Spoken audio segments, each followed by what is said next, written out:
You are listening to a TechSide Network podcast, TechSide.net, casual conversation from technically passionate people. This is Americanitis, episode 16, The Intollerance of Captivity, for April 18th, 2020. I'm your host, Daniel Sagner. This podcast contains harsh language and covers adult topics. You will be challenged by views with which you do not agree. We may not be politically correct, but we are correct about politics. Last week's podcast was pretty morbid, a bit bleak. I think it had to be. I think that it was appropriate, and I stand by what I said. However, as I write this, the sky is 6 different stunning shades of blue, and the clouds are puffy and white. I'm staring across a field just blooming into life for the promise of spring. It's enough to force my realization that there are still values in this bountiful world for which it is worth the fight. I find it important to find these things in reality to which you can anchor yourself in order to remind you that values are still out there and are still achievable by you. Think of it as a touchstone for when you feel disoriented, out of place, or unsure. It can be easy to become discouraged in these strange times. I, for example, enjoy the cyclical nature of the seasons.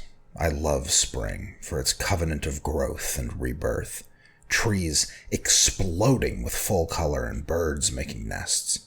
Summer for the sun heating my skin and my campsite. Autumn's crisp, stinging air, that inviting aroma of a fire burning in the distance. Winter's quiet, cuddled inside, watching the snow fall under a blanket with some hot cocoa. I can always look forward to something I know I will enjoy because I have found something enjoyable in each. Another favorite of mine is bridges of all descriptions, but especially stone bridges. They are a concrete example of a thinking mind working out a solution to a problem. There it stands, a testament to the efficacy of human reason in the middle of chaos. I have a special affinity for bridges found in the woods or in oft-forgotten paths. There's a certain connection between myself and the builder.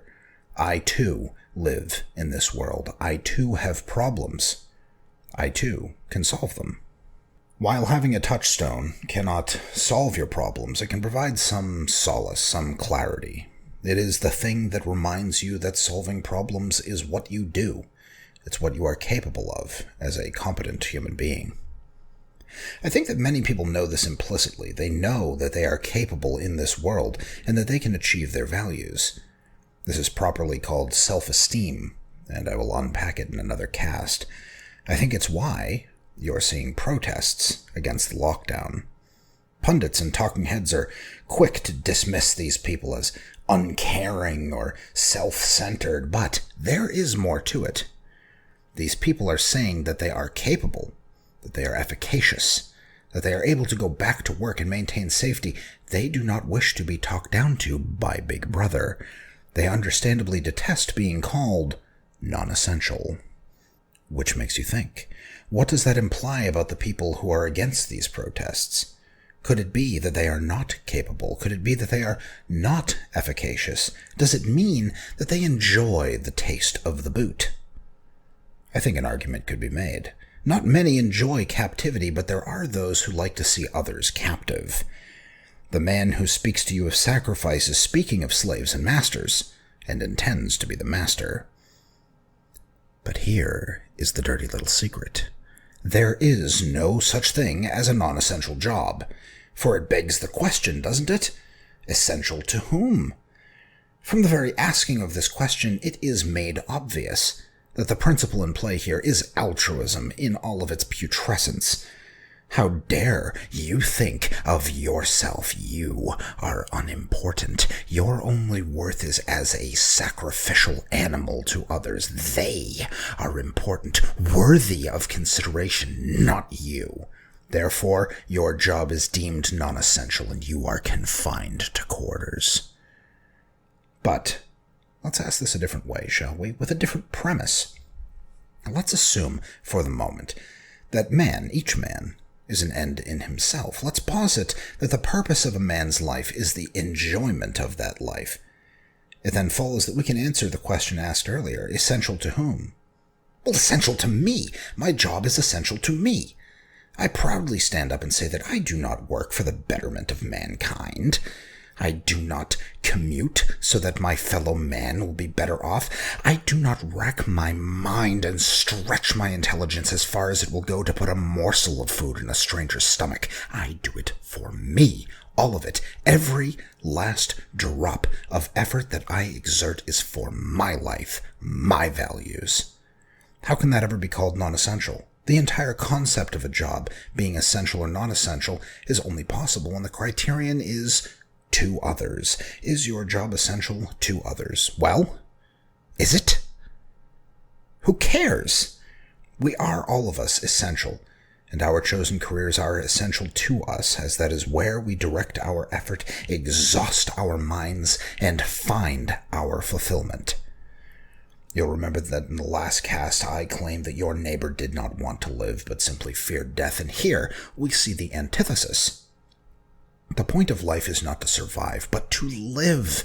And I mean really live.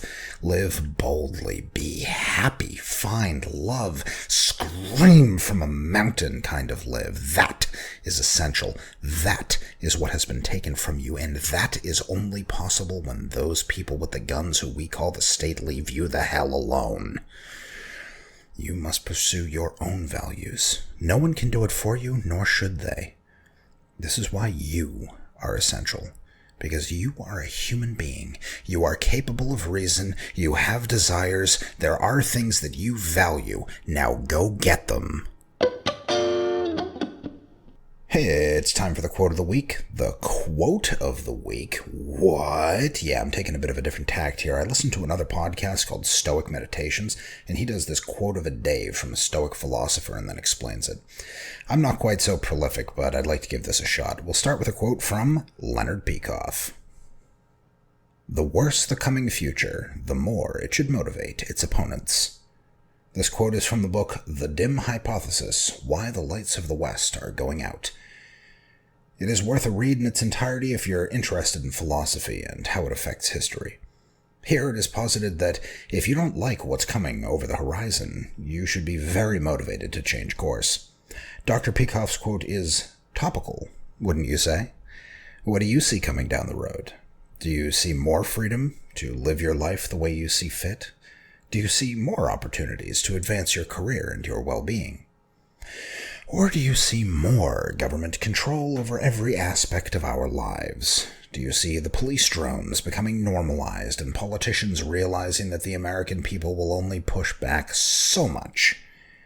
Do you see other crises being used as excuses for more government overreach, and then that overreach overstaying its welcome? This should motivate you. I can't tell you what you can or should do about it, but I can tell you that if you value your life, you should do something. Keep in mind, however, that there are others on the other side of this debate. There are people who see things differently. They clamor for more control so that they may feel safe from this happening again. That is why our battle must be won in the minds of the people. We must convince them that what is needed is freedom, not control. They must be shown that they are the only ones capable of throwing off the shackles that they themselves created.